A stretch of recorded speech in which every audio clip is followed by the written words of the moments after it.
अस्सलाम वालेकुम। कैसे हैं आप सब? उम्मीद है कि सब ठीक ठाक होंगे और खुश होंगे। आज मैं आपके साथ बनाने जा रही हूँ बहुत ही मज़ेदार देसी और बेसनी मसालेदार रोटी, जो कि हर घर में ही बनती है, मगर कुछ अलग अलग थोड़े से तरीके होते हैं। तो यहाँ पे आपको बेलने का तरीका भी, क्योंकि जो न्यू कमर्स हैं उनको खाने का तो शौक़ होता है मगर उनको बनाई नहीं जाती, वो कहते हैं बहुत मुश्किल रोटी है। तो इसके अलावा मैं आपके साथ यहाँ पे चटनी की भी रेसिपी शेयर करूँगी, जो कि बहुत मज़ेदार है और बहुत जल्दी भी बन जाती है। तो रेसिपी स्टार्ट करने से पहले चैनल पर नए हो तो चैनल को ज़रूर सब्सक्राइब कर लें और वीडियो वॉच कर दें।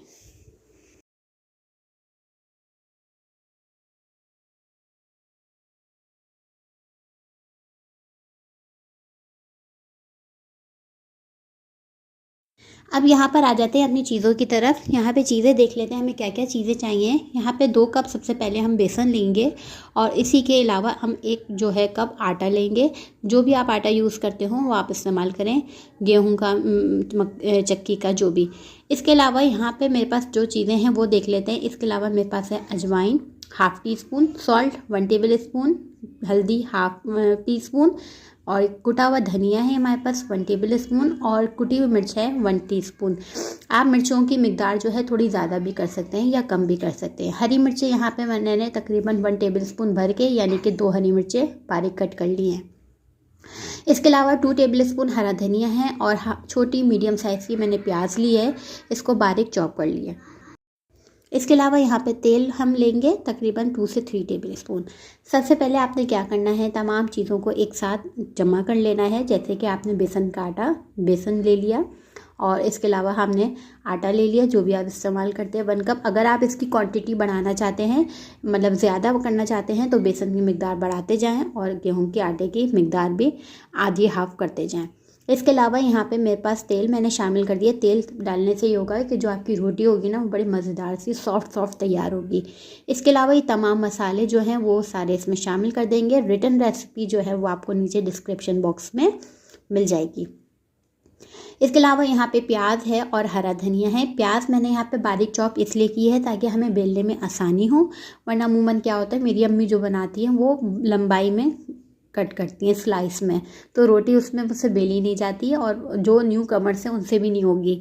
तो इसलिए मैंने यहाँ पे छोटी बारीक प्याज जो है ना वो चॉप करके इस्तेमाल की है। बस तमाम चीज़ों को आपने अच्छे तरीके से हाथ की मदद से मिक्स कर लेना है। इसमें थोड़ा सा घबराना नहीं है, क्योंकि आटा जो है वो बहुत चिपकता है और थोड़ा सा सेट होने में थोड़ा सा टाइम लेता है, मगर इसको ध्यान से अगर आप करें तो बहुत मज़ेदार और बहुत कम वक्त में बहुत अच्छी चीज़ तैयार हो जाती है।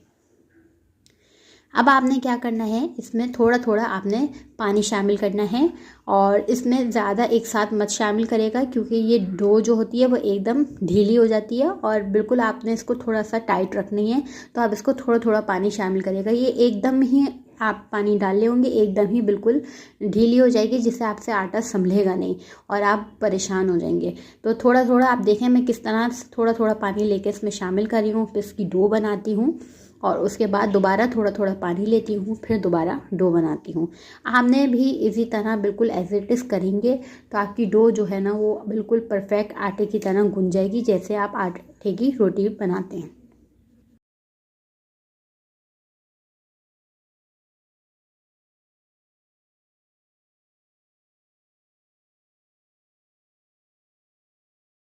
जब ये इस तरह से हो जाए, उसके बाद तमाम चीज़ें यकजान हो जाएं, तो उसके बाद आपने क्या करना है, थोड़ा सा तेल लेना है और हाथों पे मलकर और इस तरह से डो को आपने बाउल बनाना है, और हल्के हाथ से बस इस तरह से 1 दफ़ा या 2 दफ़ा मुक्की टाइप का हल्का सा लगाना है, ज़्यादा ज़ोर नहीं लगाना बिल्कुल भी।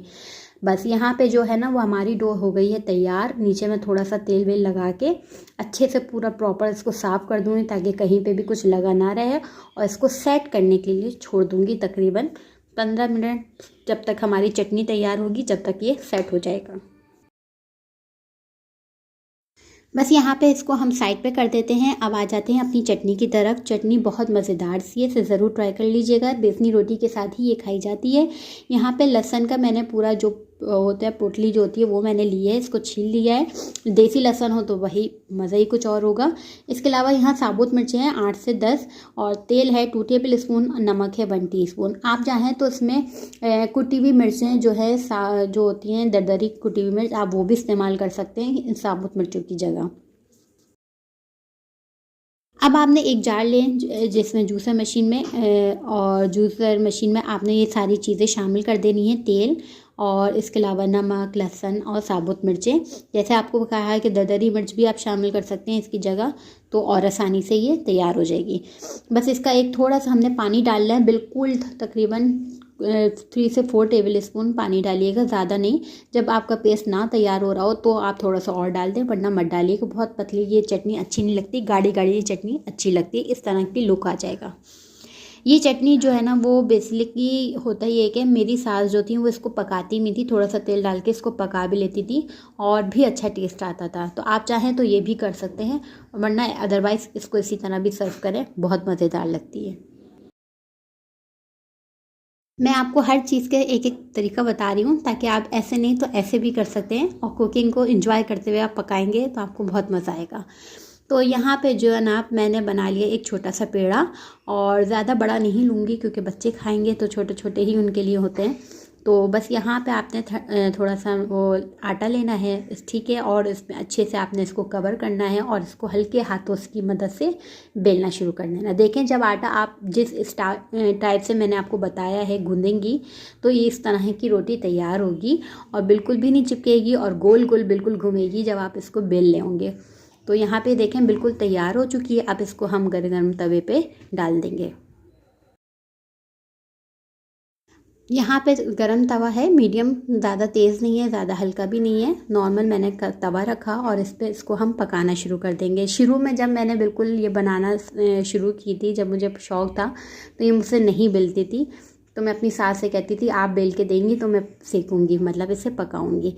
तो वो बेचारी खड़ी होके इस तरह करती थी और हम लोग फिर बैठ के खाते थे। तो ज़ाहिर सी बात है जब बेसनी रोटी खाते हैं तो एक तो नहीं खाई जाती, दो दो तो लाजमी खाई जाती है। तो बट क्या करें, सीख रहे थे उस वक्त, मगर आज जब मैं बना रही थी तो मुझे उनकी याद आई। ठीक है, तो आप लोग के साथ शेयर किया, आप लोग भी बताइएगा ऐसा कोई मोमेंट होता है तो कमेंट्स में शेयर करिएगा। तो यहाँ पे मैंने देखें, आप सोच रहे होंगे कप के साथ क्यों सेक रही हूँ, मैं इसलिए सेक रही हूँ क्योंकि कोने कोने के ना अमूमन थोड़ी सी कच्ची रह जाती है, जो उसका टेस्ट मुझे बिल्कुल भी पसंद नहीं आता। तो मैं इस कप की मदद से क्या करती हूँ, कॉर्नर्स पे ना इसको प्रेस करती हूँ तो हल्के हल्के इस तरह से बिल्कुल प्रॉपर तरीके से रोटी जो है, पराठा या रोटी जो भी होगी वो अच्छी तरीके से पक जाती है। तो जनाब ये देखें बिल्कुल प्रॉपर तरीके से तैयार हो चुकी है। अब मैं इसको प्लेट में निकालती हूँ। इसके ऊपर आप डालें घी। घी देसी घी हो तो भाई मज़ा ही कुछ और है, देसी घी ना हो तो आप तेल वगैरह भी शामिल कर सकते हैं, मगर मैं यहाँ तेल ही शामिल कर रही हूँ क्योंकि बहुत ज़्यादा फिर वो हो जाता है घी का नहीं। तो मैंने यहाँ पे तेल शामिल किया बड़े मज़े से, और लुक आप देखें इसका कितना ज़बरदस्त आया है, कितना मज़ेदार। तो बस यहाँ पे इसको मैंने अच्छे से लगाया। ज़्यादा डालना हो तो ज़्यादा डालें, थोड़ा सा डालना हो तो थोड़ा सा। बस आप यहाँ पे इसको सर्व करेंगे।